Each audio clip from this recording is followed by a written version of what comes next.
Dallas. Wait. Stop it. Run, You are not on wrong Deep show, Dallas wrong Radio. That's show. Friday. Jiminy Well, should I do Christmas. the intro anyway? No, you don't do that. We're not in the crypt. We're not in the Metal Rob show. Sorry. We are back.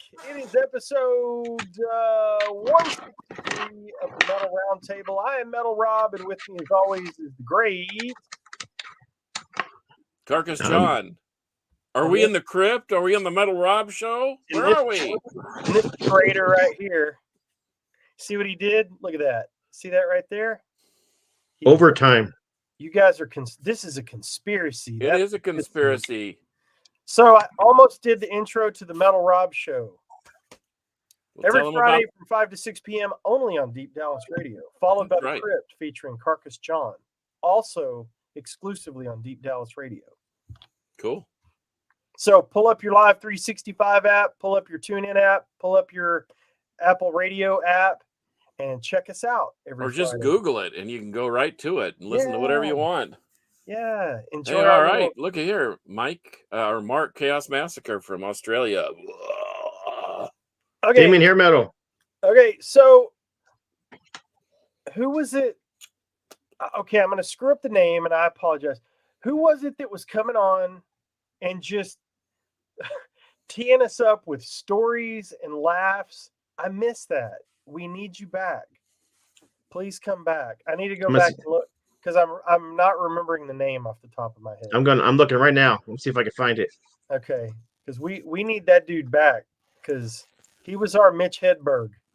You multitasking mayhem mofos. You can do all that stuff. I screwed up the intro because I just got done recording the show, the Metal Rob show for Friday, and so I got all excited. Sorry about that. What are you boys up to? Well, I got the first half done of the crypt. Mine is done and uploaded. It is going to be ugly as usual.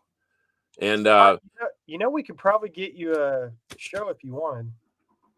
Yeah, Scott. Nope, I'm good. I got enough stuff. You got enough stuff on your plate? I definitely do. You're not the guy at the picnic that has like a plate and it's like this, and you can't tell what he has because it's all one big mass. That's me. Reminds me of my cousin, David John. But anyway. Oh, you're welcome, Greg. Absolutely. Man, I can't find that guy's name. I'm looking through our old episodes. You look back about 8 episodes ago, and you'll find him. Yeah. Yeah, I'm in. Where am I at? I'm in episode 154, and I don't. There's only one comment on YouTube. It's been a few. I think he was in the YouTube comments. What's up, Frazier? Mark Chaos Massacre is here. Spicoli is here. Metal Mayhem is here. And Charles Presley's here. Damien Hair Metal. What's up? Charles Presley. I do not know him as Charles, but I do know who we are talking about. David Beck is here. Tony Clem is here. Tony, your trinket will be in the mail to you on Friday. The great Richie Harris is here. So, did you find anything, Scott? Nah, I didn't. I'm giving up because I'm punching out. Yep, can't figure it out. Let's go around the horn with some quick shout-outs. Okay, I got a mysterious package in the mail today, and I knew immediately that it felt like T-shirts. The return address is only Lex 2 from Lexington, Kentucky. So, is that where our stuff gets shipped from? Lexington, Scott? Do you know? No, I don't think so. So this showed up, a long sleeve Slee Stack shirt. They got the size right too, and this one. So I'm shouting out whoever sent me shirts. I have no idea, no clue. There was no note or anything, and of course these skeletal metal horns. We like that. So awesome. Probably your wife. I will run those through the wash. And Richie Harris says you're welcome. Ah, yes. He just feels bad because he punched me in the stomach in first grade, jackass. And that's a good way to make up for it. And I'm going to talk about Richie later on the show because part of what I have to talk about is because of him. You got shout out, boys? Well, I'm shouting out Richie for the shirt. Thank you. I just kicked my light over.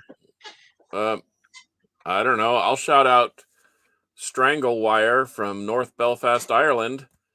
Evidently, their international technology didn't work. They couldn't swipe a card. The ATM at the venue was out that will remain nameless.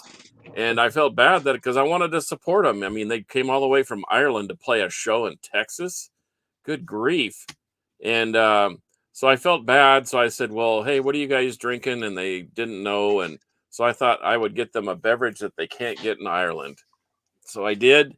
I brought it back. And you know what? They handed me a shirt and a CD. And it was about an equal trade, even though I know that a canned beverage should not cost $10. But anyway, they did. And it was cool of them to do that. So shout out to Pete and the boys and Stranglewire. Hope the tour was successful. And you guys raged. And I'm going to play one of your songs on the Crypt coming up in a week or two. Not this Friday, but maybe the following. So it's heavy stuff, huh? It's heavy. Yep, they were with Prophecy and death metal band. Yeah, kind of a death metal band. Yeah, well, more of a almost kind of grinding. They were really, really good. I was taken aback by someone that was that far down the rung on the ladder. I thought, holy cow, these guys are excellent. But you get there early, you get get the gold nuggets that play before the headliner. So well, and that is what you do on your show is all things death metal and grindcore and brutality. So yeah, I'm gonna mix in a little bit of hardcore, a little bit of I got some demo stuff that's never been heard coming up. So yeah, it's gonna be you've given me complete autonomy. So I went as heavy as Power Trip this week. So wow, scary. One of our labels is calling me. Shall I take the phone call real quick? Scott, do your shout out and I'll tell him I'll call him back. I got a couple new records in the mail. I got the new I'm live on the show. Can I call you back? Fueled by Fire just came out. Oh man, that's a killer band. Yep. Two 7-inch singles from them. Came with a patch on this one and I think this one came with a sticker too. But man, yeah, I thought they still weren't. I didn't know they were still playing shows. That's awesome. I think they're out there touring now, because I saw that they were touring with some other bigger thrash bands. So yeah, Fueled by Fire. That's cool. I'm glad they're still around. It's been a while since they put anything out. I've seen them a few times live. Ultimatum played a show with them many years ago. Oh, excuse me. So yeah, that's my shout out. Fueled by Fire. Yeah, I saw them with Avenger of Blood. They dropped off, but it was Merciless Death and who was that band from Sacramento? Anyway, yeah, they ripped. I really like those dudes. Anyway, cool that they're still playing. Apparently they're playing in a here at a little club called the Jam Spot in Albuquerque on March 18th. Road trip. No baloney and Zaloni. I like it. Sorry. So there you go. Reading the comments. Well, should we jump into it? Let's jump. We're going to have autograph talk today. Not the band, at least not yet. And there is some stuff going on in the autograph camp that if you're interested in that, we could spend a couple minutes one day on. Boy, they are fighting over the name. Whoa, man, they are fighting over the name. They're like so many others, there are splits in the band and who owns the name and who's using the name and blah, blah, blah. But anyway, some of you probably know about that. But anyway, we're going to have autograph talk today. I will lead it off if that's all right, because that seems absolutely kind of how we do. Oh, man.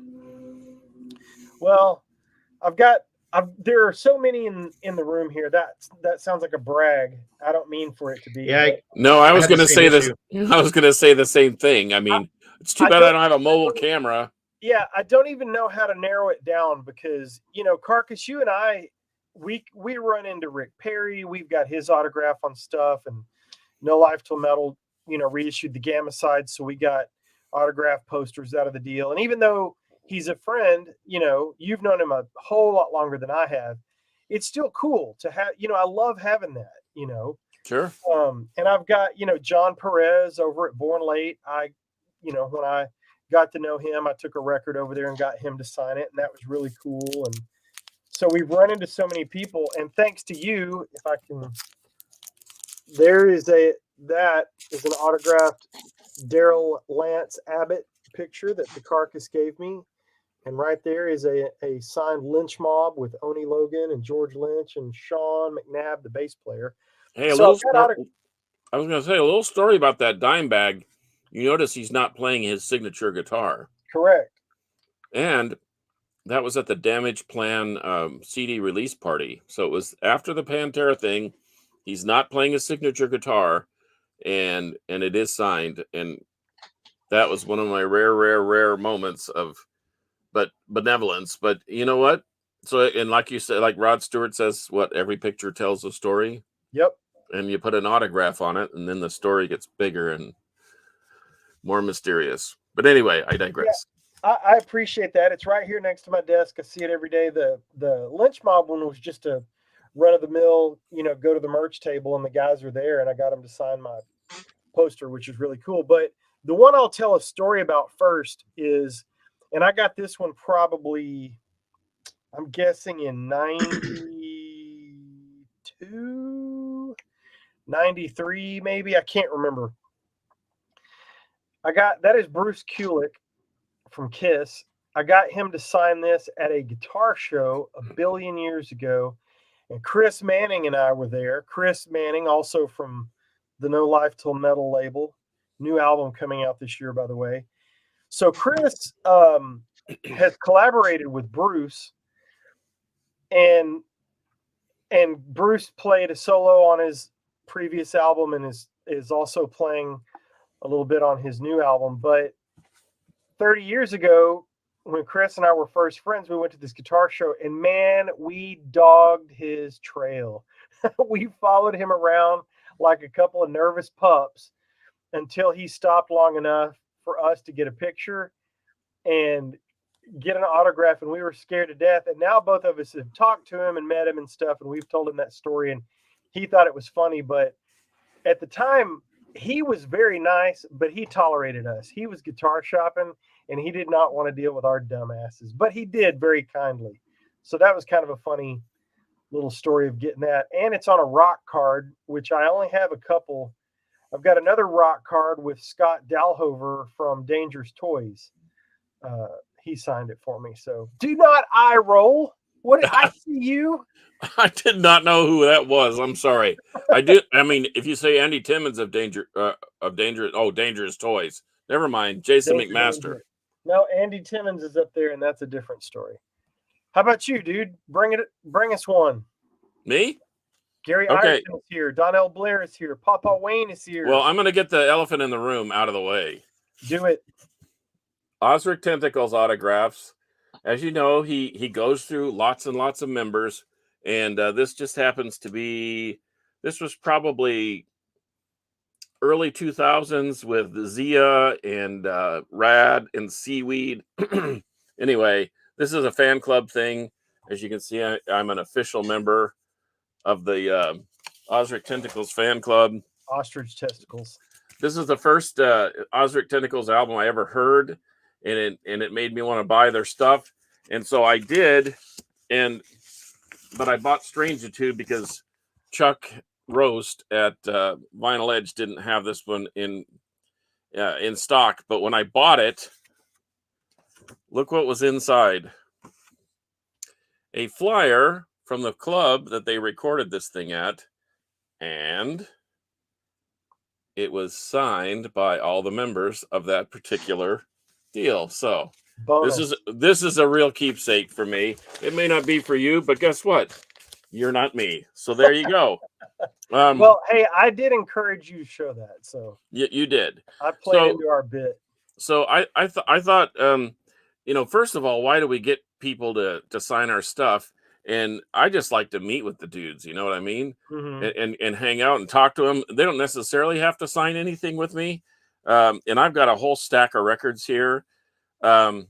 and so in bueno, I'm speaking Spanish now, like you're speaking Deep Dallas Radio. Yes. So in lieu of time, I just thought I'll just go through some of the ones I think that are really extra cool. So who many of you know who Abath is? Mm-hmm. He used to be in Immortal. I really like this. Is his first solo record. He signed it with a gold Sharpie. Oh, that's cool. Pretty cool. But look at this, and it's a gold album. Ah, so very nice. I kind of like that.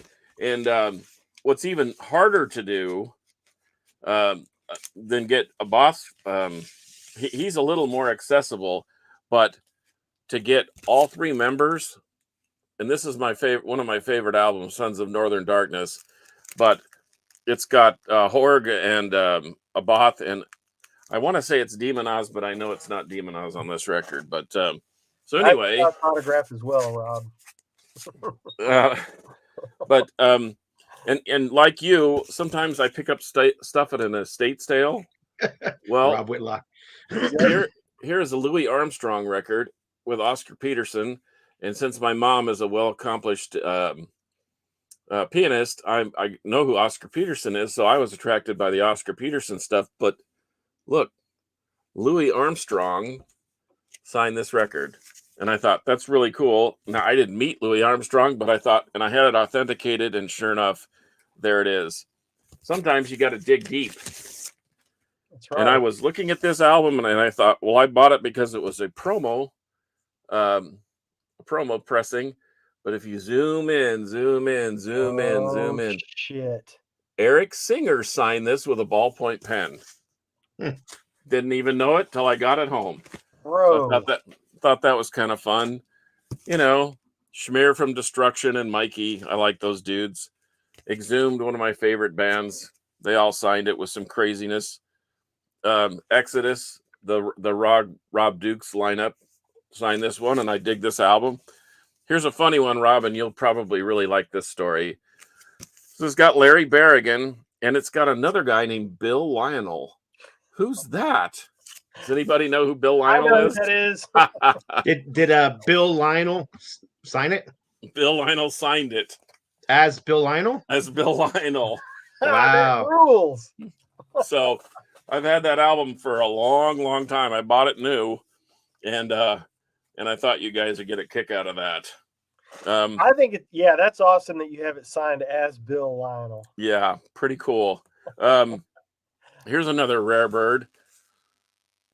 Oh, wow. Judas Priest with all the original members of Judas Priest signing it. And I could go on forever, but I'm not going to. Dave Chastain runs Leviathan Records, and the guy still owns, he still answers his own phone. And I didn't realize that every time you buy something from him, he signs it if you want it. I have a relationship with Michael and Christopher Ammett. Michael of Carcass and Arch Enemy fame, and Christopher was in Arch Enemy and has done a project called Armageddon and is now doing some crazy, weird 80s synth pop. But so it's kind of fun to have their names on something. Here's another one. Got it in a box of CDs. Didn't think two wits about it.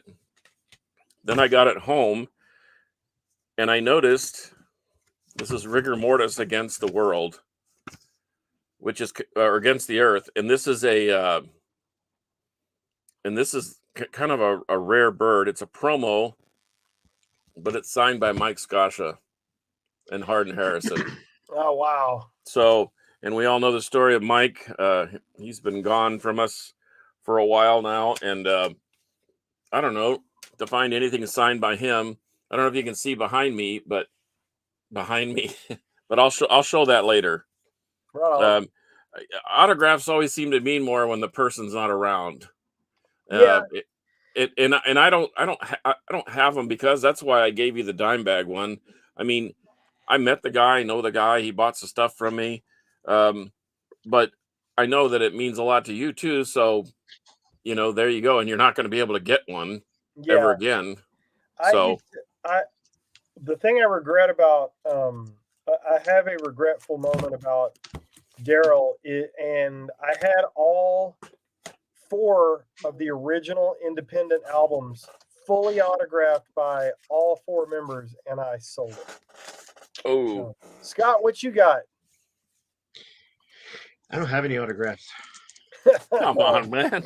Bullshit. I got one for Damien Hair Metal. Yes. Some I grabbed some hair metal stuff. I actually won a contest on a local radio station by answering the question, which apparently nobody else in Albuquerque knew what the answer was. What 2 members of excuse me, what 2 members of Slaughter were together in a band before Slaughter, and what was the name of that band? Vinnie Vincent Invasion, and it was Mark Slaughter and Dana Strum. Yep, that's the question I answered, and I won backstage passes to meet Cinderella, Dawkins, Poison, and who am I missing? Cinderella, Slaughter, Dawkins, somebody else. I'm missing somebody, but anyhow. So I got not all the Cinderella guys were accessible. They were all around. I managed to get 2 of them, both of them really cool. So yeah, that was one where I actually got to meet the band. I got Dawkins autographs, and I also got Slaughter, Dawkins. I'm missing somebody. Damn, who was the other one? The only guys I didn't get, and I'm not really a big fan of anyhow, so it was not a big deal. But Poison never even bothered to come out of their dressing rooms to meet with the fans who had purchased. I guess they were like, the special backstage passes you could buy to meet and greet the bands and that kind of thing.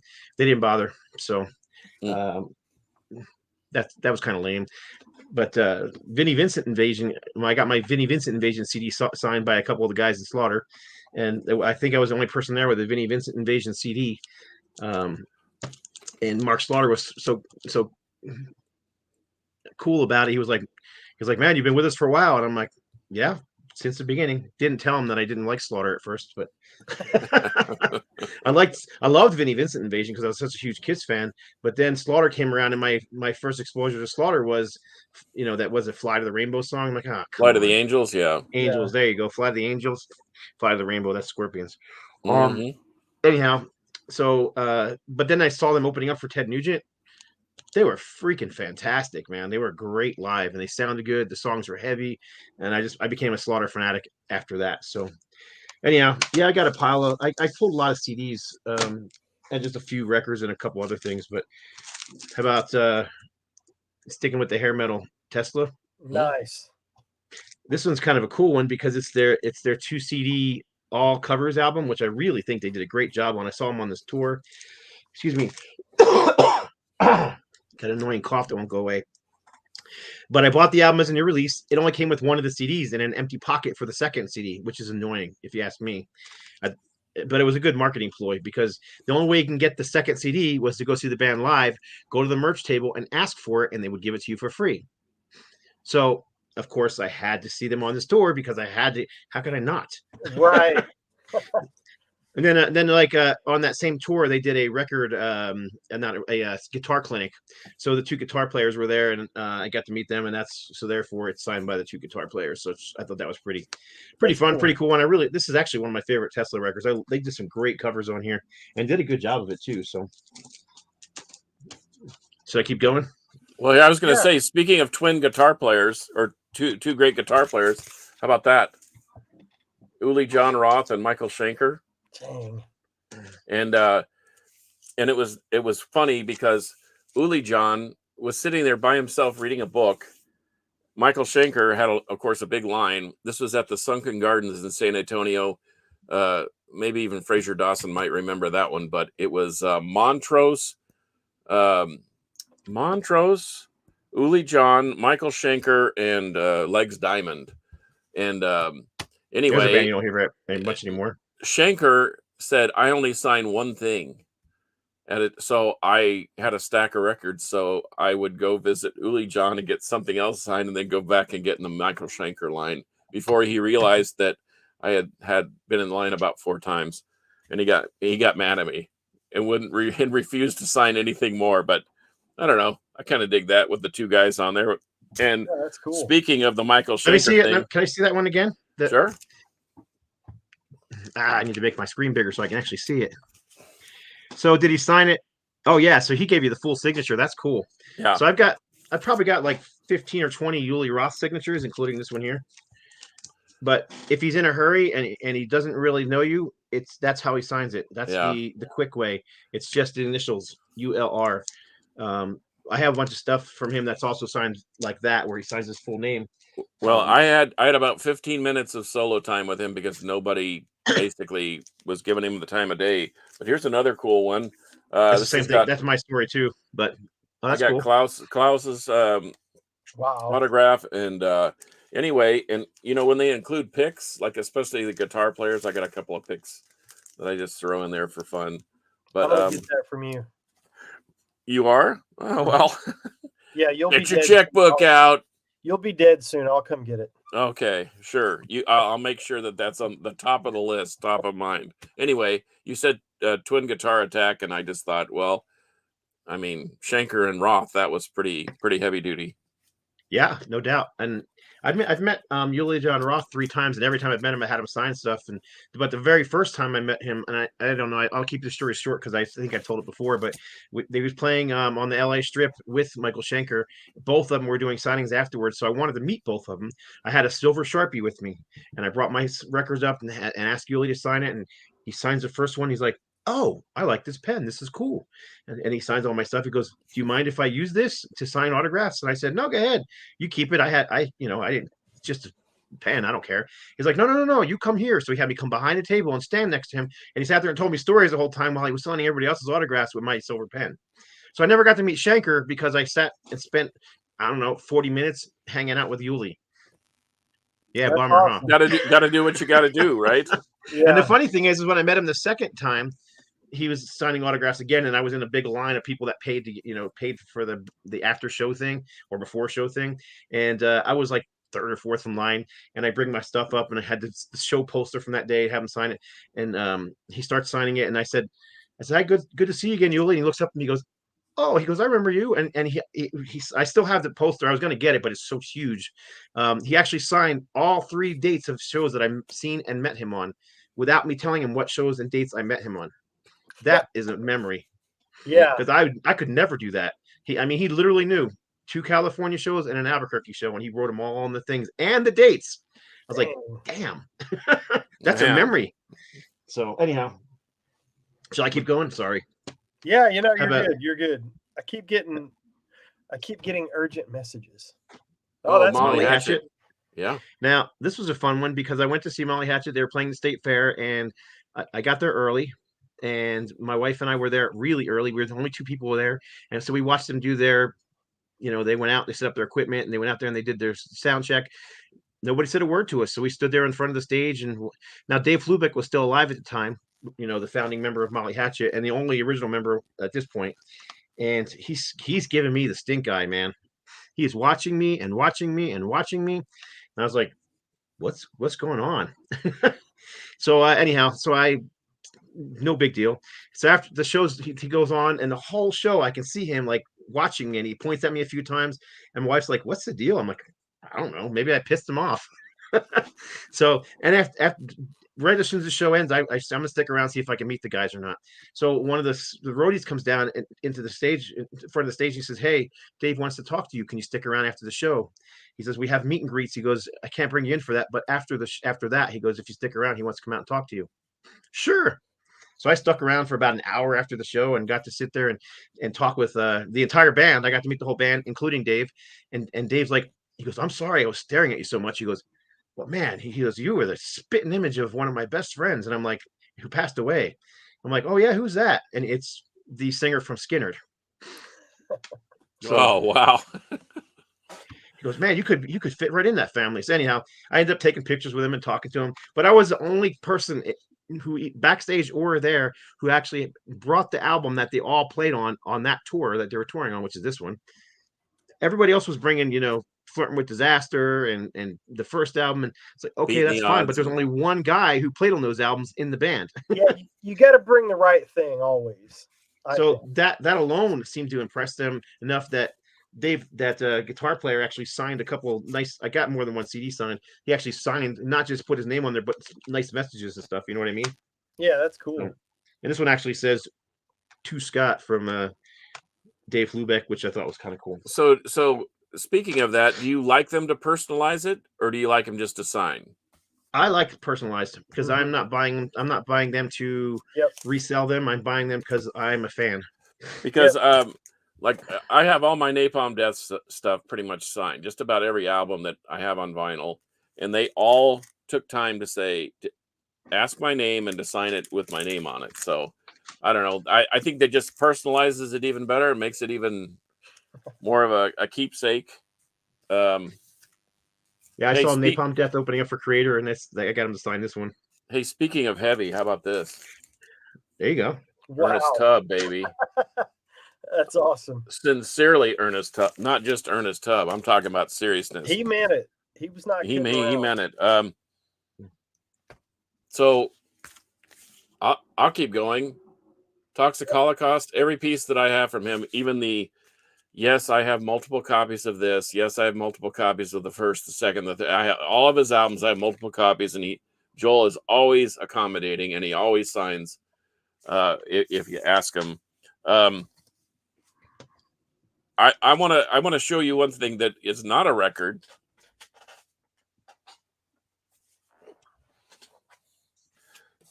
Okay, so when I went to Wacken in 2006, I had known Michael for quite some time, and he gave us the hookup. Parking passes, backstage access, we could eat real food, and this was a poster that they were giving away at the meet and greet, and then I added a few pictures of them at the show, and they both, Angela Gasau and Michael Emmett, signed this. So this is kind of a cool, Yeah, not only just hey, it's a cool poster, but it's but it's a good memory. Let's see if I can reach this. This is one of my favorite stories. When I was in college, we used to do these drawing exercises where we took a photograph and we tried to draw it to make it look like a photograph.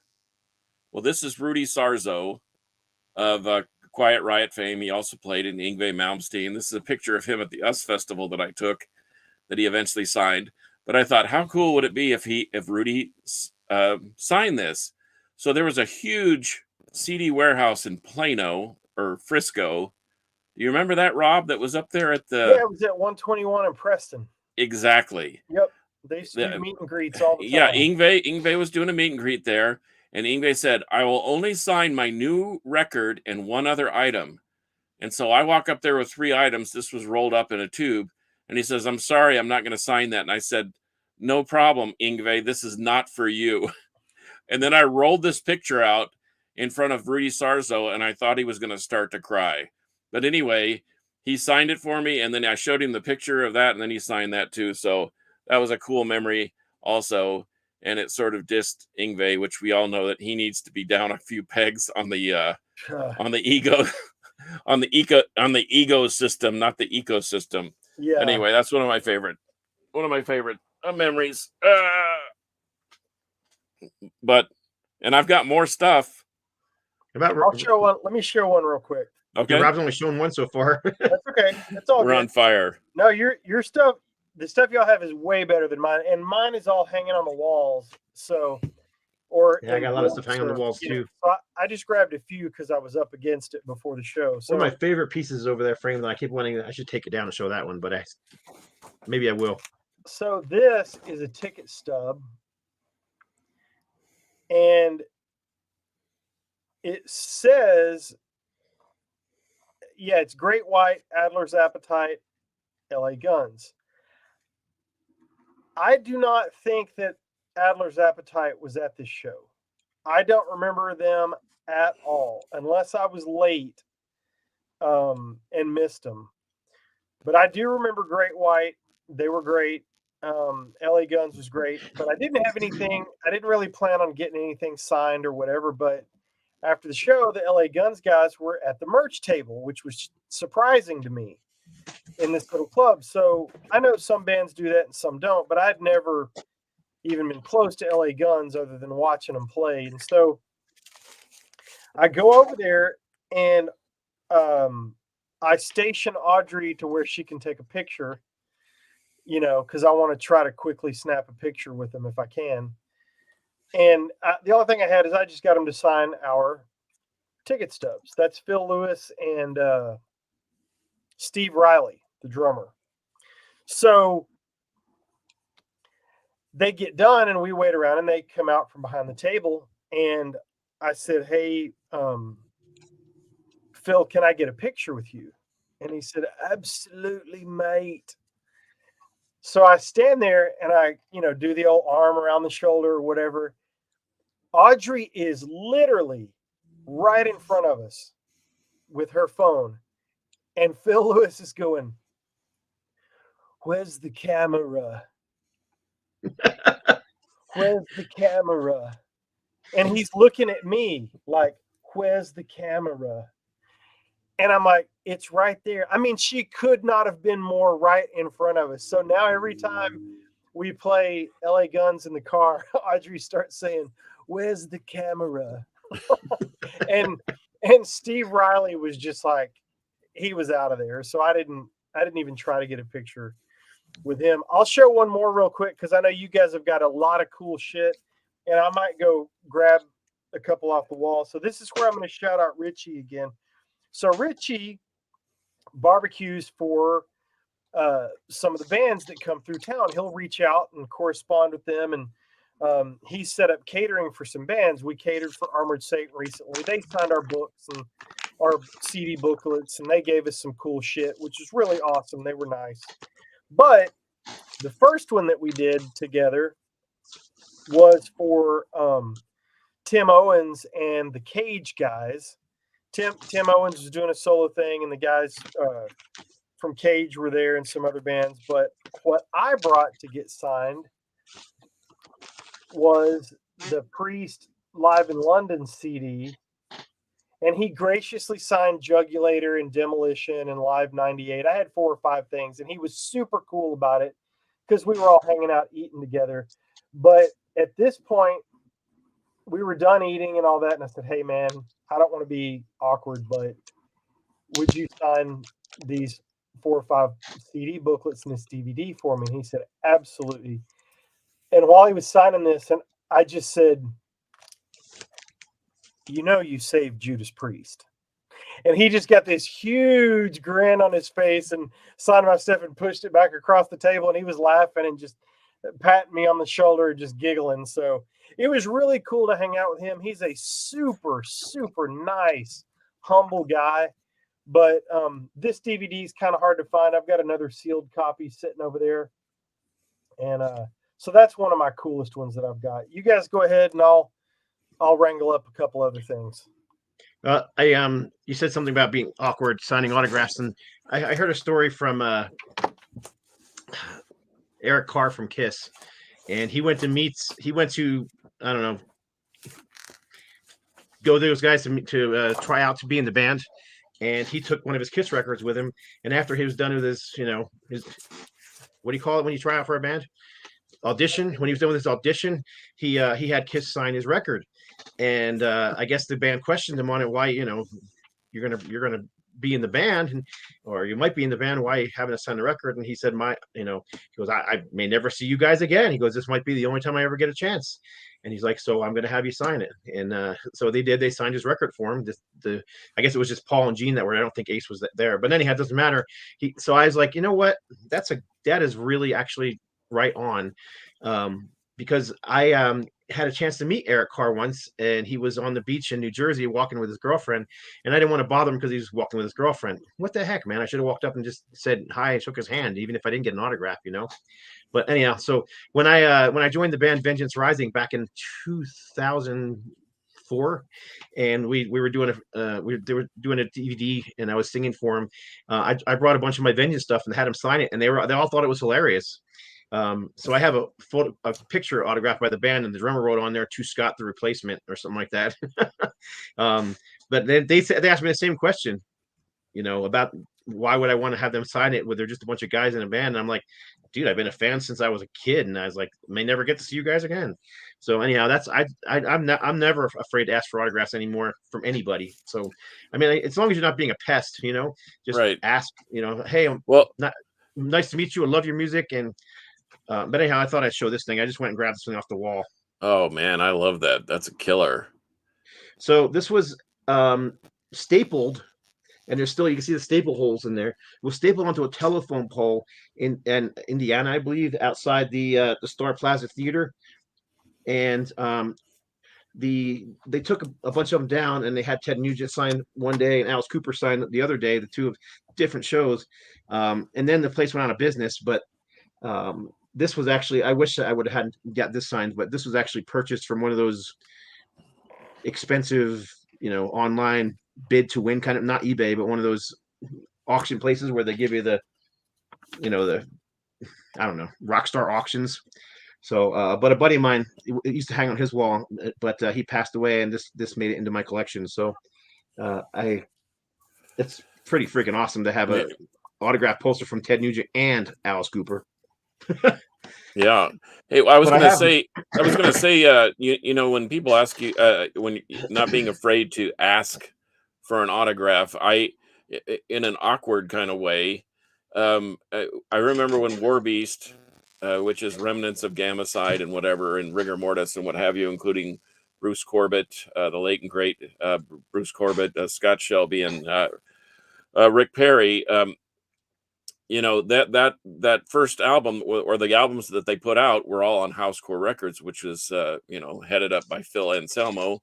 And anyway, he came to the album release party, and of course everyone was signing records, and Phil, people wanted Phil to sign the record too, because he was the producer and engineered the record and helped engineer the record and basically put War Beast out there. And I just happened to be in the room, and he said, "Carcass, come over here. You're part of the team. You need to sign this too, because I did the album cover."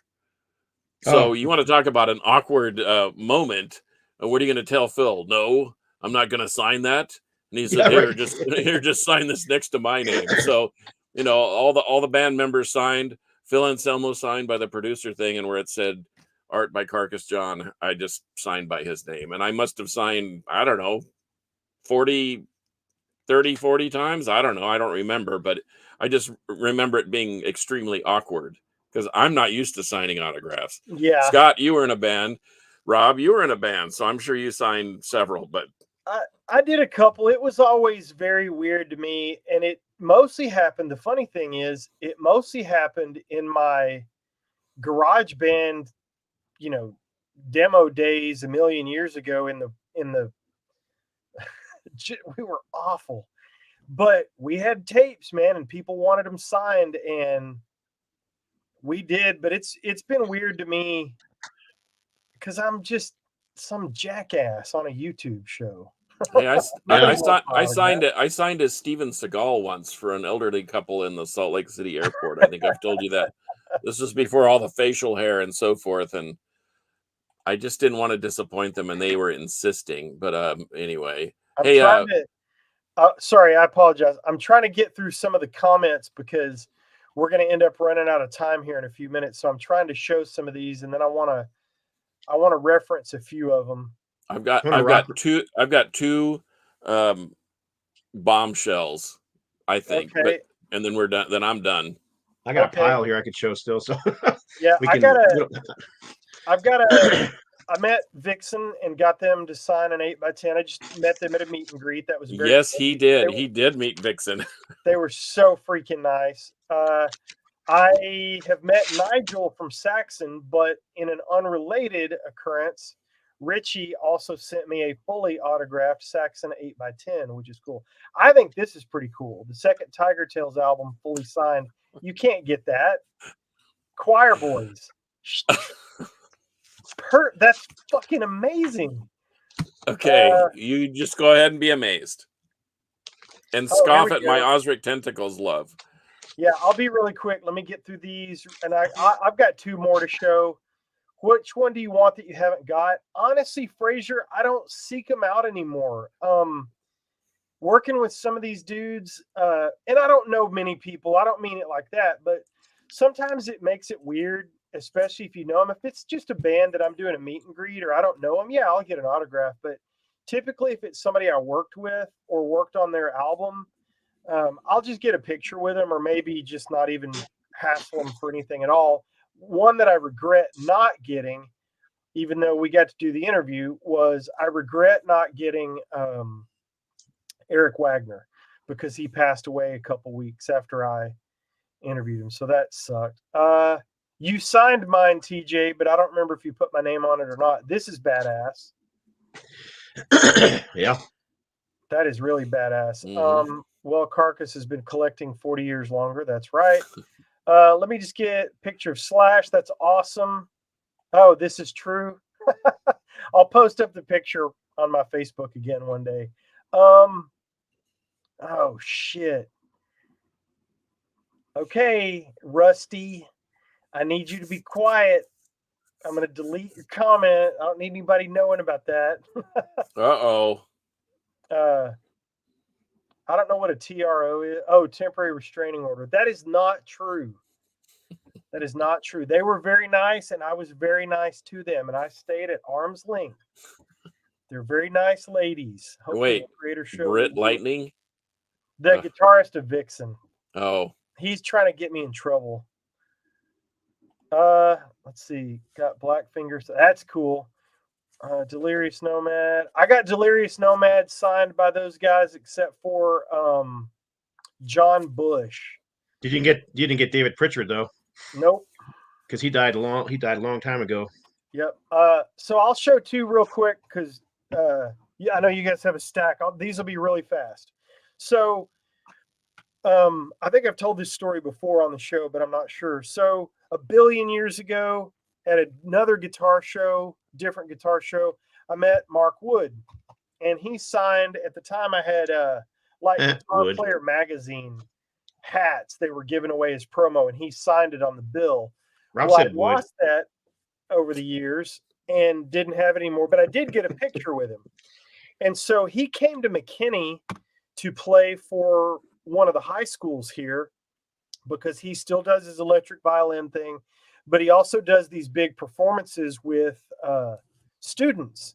And the students had no idea who he was, that he was famous at all. They didn't know that he'd been in Trans-Siberian Orchestra. They just think he's awesome because he's a cool teacher and leader of this group. So they come and rehearse, then they do a show. Well, anyway, so I made sure and went to rehearsal, and I was sitting at the sound booth with all the directors of fine arts. And he comes back to the sound booth and was very kind. And he's like, "Hey, I haven't met you yet. I'm Mark." And I said, "Mark, I'm Rob. I work in technology here. And I just want to show you a picture on my phone." And I showed him the picture, and it was us 30 years ago. And he starts losing it, much like Phil did when I showed him that picture of us in your presence that night. But I said, "Hey, I brought a CD. Is it okay if I get you to sign this?" So he signed it in silver Sharpie. It's a beautiful autograph. We talked and talked and talked. He let me video him playing some songs that he was working on, or something that was on one of his other albums. I don't remember. Gave me his phone number. So we've texted back and forth a little bit, but just the nicest guy in the world. And then one more real quick, so I can give you guys 10 minutes to show off stuff. I met Johnny Solinger, and he signed this for me. I think I've showed this on the show before. I can't remember. But this was also a billion years ago when he was in his band Solinger. They had an EP out at the time. I think it was the only thing they had out, or maybe their first album. I don't remember. But ironically, I got this signed at a Skid Row concert because he was there doing his Johnny Solinger thing, pimping his band. So he was standing at the entrance of the Skid Row and Pantera show. Pantera opening for Skid Row, by the way. And later he would be in the band, ironically. But he was standing there with a stack of 8x10s. And if you went over and talked to him, he would give you one and sign it. And so I got him to laughing about something. And so when he's writing all this shit on here, "Robert, keep Z-rocking. I need the cash." He puts the Solinger hotline number, and then he just kind of signs his name and just starts scribbling shit because he's laughing at whatever jokes. And I wish I'd gotten a picture with him, but I never did. And then I never saw him sing live ever. So disappointing there. But this is one of my favorite autographs and coolest meets. Take it away, boys. Someone mentioned Creator. Yes. And one night I just had this, I'm always trying to find the next best thing to get an autograph. Silver Sharpie, copper Sharpie, gold Sharpie. How about a yellow paint pen? Yeah, that's cool. This actually worked out pretty cool. And okay, so I've got two heavy hitters. One is super, super sentimental, and one is pretty amazing considering the band. So I'm going to show the sentimental one because I don't want to end on a bummer note. But I was going through. I remember when Rigor Mortis got back together. This was a big deal around here. I don't know anywhere else in the United States. I know they were gonna tour. They had big plans to tour. They put out a new record. Blah blah blah. And so as I was going through a stack of things, I remember that Buster O'Keefe at the Rail Club, who was then the owner, had put some of these things together and had the band sign them. And this has every autograph from every band member: Bruce Corbett and Mike Scascia, who are no longer with us, Hardin Harrison, and of course the mighty Casey Orr, who is in Guar now and doing some things. And TJ Lewis, I would be happy to do that, by the way. So this to me, I've had people ask me for this. I've had people offer me tons of money for it. And you know what? I just can't sell it. I just can't. And I won't, because I know those guys. Those are personal friends, and two of them are no longer here. And I just I couldn't live with myself if I sold it. I would feel like I'm selling my soul for 10 pieces of silver. Yep. So here is the heavy hitter. I know you guys are familiar with this because you're all Kiss fans. The Kisstory book. Mm-hmm. Okay. Well, there's 2 volumes, and I have 1 volume. And guess what?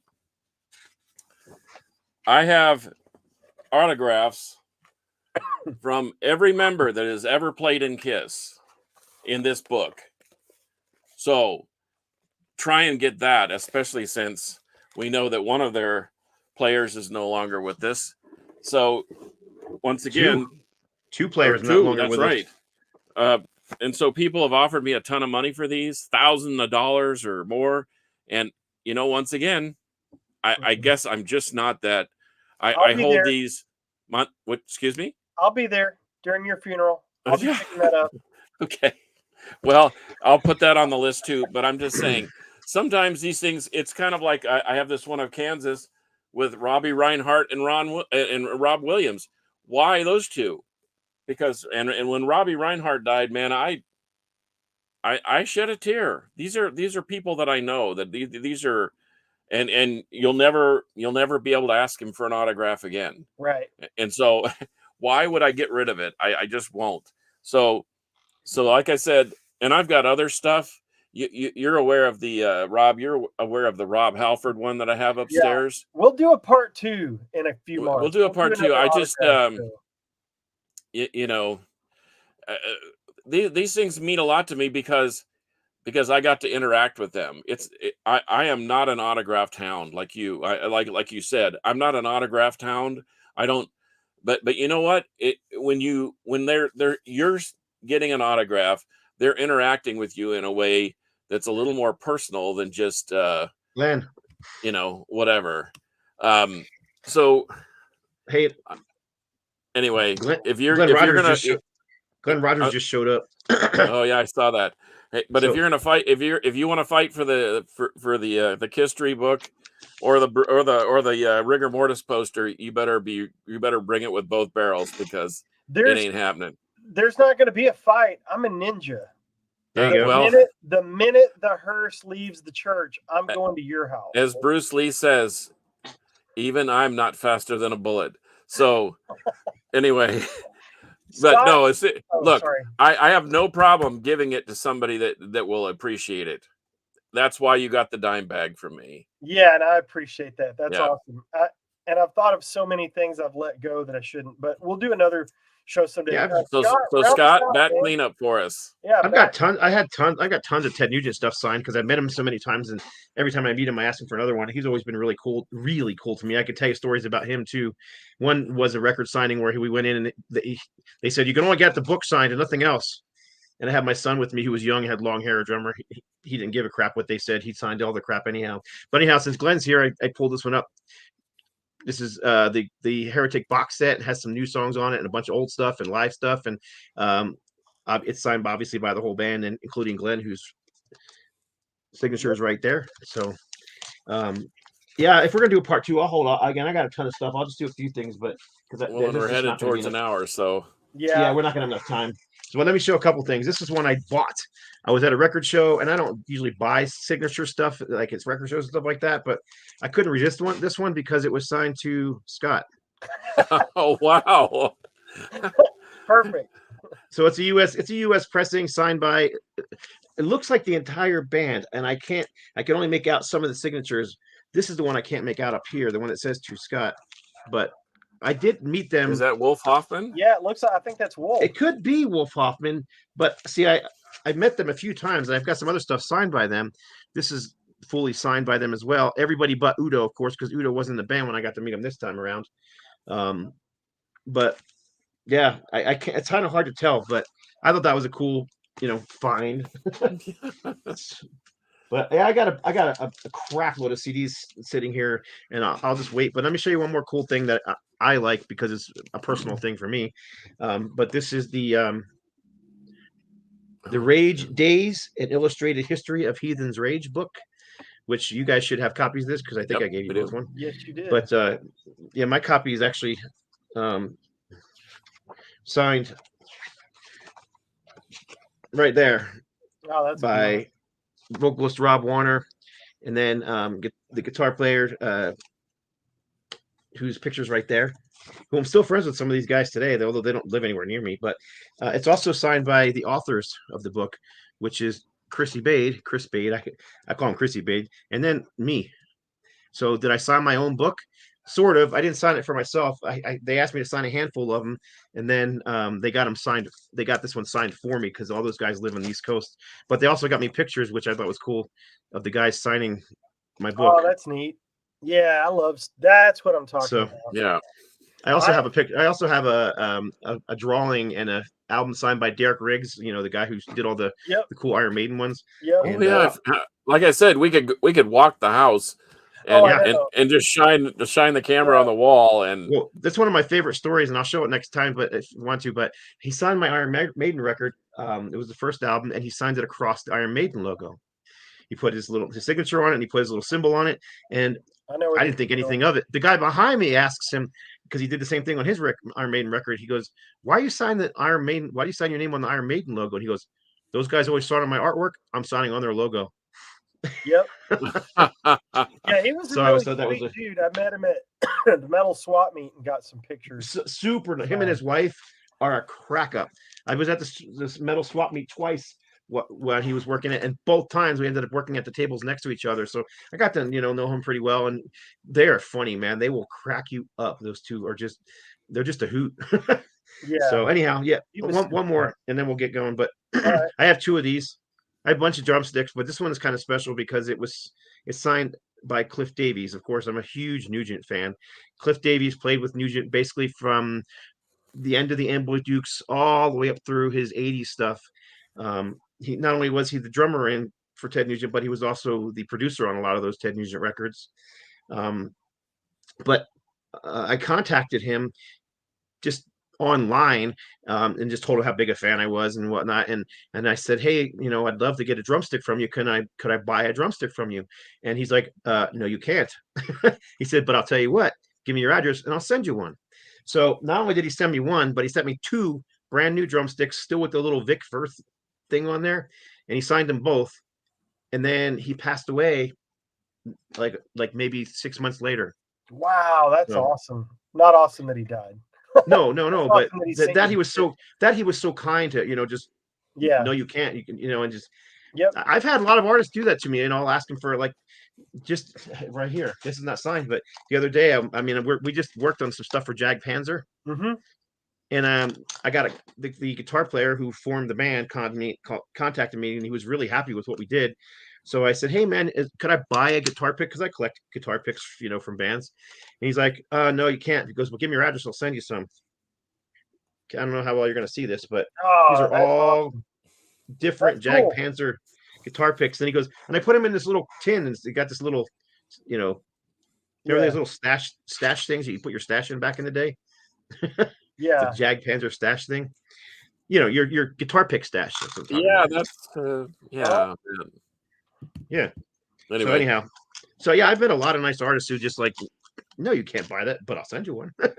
Yeah. So yeah, I'll wait till part 2 because I do have a lot of crap here, and it's just we're running out of time. Yeah. I've got a ton as well, and we'll get back into that or cool stuff that bands. I do have another one for Damien Hair Metal though.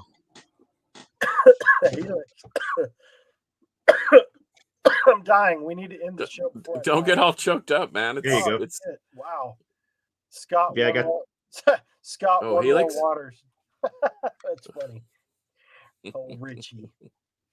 All right, boys. Yeah. Let's I'm about to play our 2-year-old out of date outro, but go ahead, Carter. Ooh, I got one for here. I'll just show this one too. This one's for you, Rob. I have a fully signed Under Lock and Key album, and I don't remember where I got it. I also have a fully you signed, got it from me. I did. I also have a Yes. fully signed Don Dokken flat up from the ashes. You Don't know where I got got it from it. you got it from me because I know that you're a real honk for those guys. So, and All right. and I like that album. I mean I like Dokken, but not quite to your level. So Here you go, Rob. Here's one that'll make you laugh. Let's do a Dokken episode. It'll be great. Yes. Stephen Patrick. He was so super nice to me, and look at, I mean, he wrote a freaking paragraph on my booklet. Anyhow, Yeah, that's cool. All right, I'll boys. show more later. Follow me on Instagram at Metal Robs Records. I'll just let you know up front, it switched to nothing but advertisements for my little record store. You can follow Carcass at Carcass John Art on Instagram. He is also back on Facebook, and he is also on Deep Dallas Radio at 6:00 Central Standard Time every Friday, playing songs on his new show, The Crypt. You can follow Scott on YouTube by just searching Scott Waters. So, yeah, man, in the next week or two, we should talk about the things we can talk about. In the opening, we'll talk about some of the releases that we've worked on, stuff that's coming out. That'd be fun to let people know. So, Oh yeah, we've got a lot. and got a pile of stuff right here that we've just got came some in the special mail. guests on the 31st.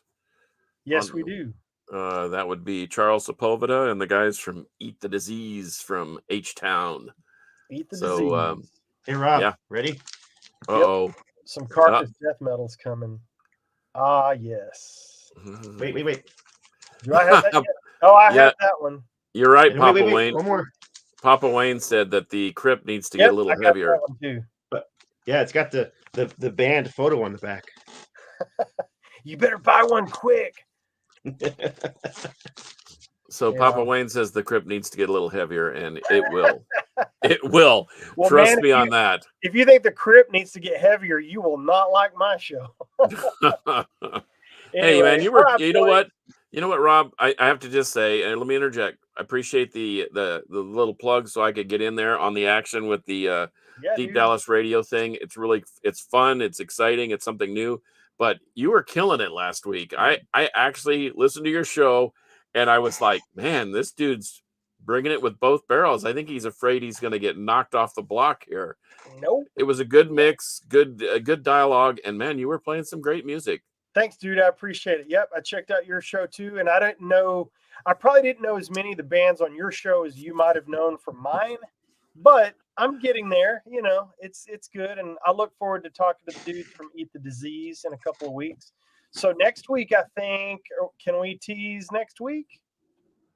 What are we talking about next week? New Wabba, aren't we? The Yep. new wave of British heavy metal. We did an episode early in the history of the show, and so, but we're going to do another one with Scott. So, Yeah, and I believe We're you're gonna going to show bring off some new wave of Harmless. British metal stuff. Aren't you going to bring Harmless Rebel on for that? And Harmless Rebel's going to be with us as well. I've already. And I'll sit in Check my with him little and corner confirm. and I'll just be quiet because, Why? as you can tell by my take today, I know little or nothing about new wave of British heavy metal other than about 90% of it's lame hair metal and and it's way overpriced. But I do like some. I do like some of it. So yeah. I'll have some chiming in to do, but you two are the experts. yeah, I'll have some chiming in to do, but yeah, Scott and Harmless Rebel will definitely be leading the charge on that one, which is great, awesome. It is the Metal Round Table. All right, boys. For episode, Sorry. So I wish I could get the Metal Theologian on the show for that one, because that dude's got the metal. He's got the New Wave of British Heavy Metal collection. He's got at least 100 New Wave of British Heavy Metal singles, all those rare ones. Wow. Well, Rodney Dunsmore could probably Rodney battle could. it out with him. I That dude's got. about calling Rodney. Maybe we should have a 5-man table, because I'm not going to say anything. I'm just going to sit here like this. Yeah, I would just step back. I would just get the show going and stay out of the way. But all right, maybe I'll message Rodney and see what's up. Scott, when we talk this week, let's see about that. Rodney, it'd be awesome to have Rodney on again from Devastation. Yep. All right, boys, we're really doing it this time. For episode 163 of the Metal Round Table, on behalf of Scott Waters and Carcass John, I am Metal Rob, saying until next time. Metal will prevail.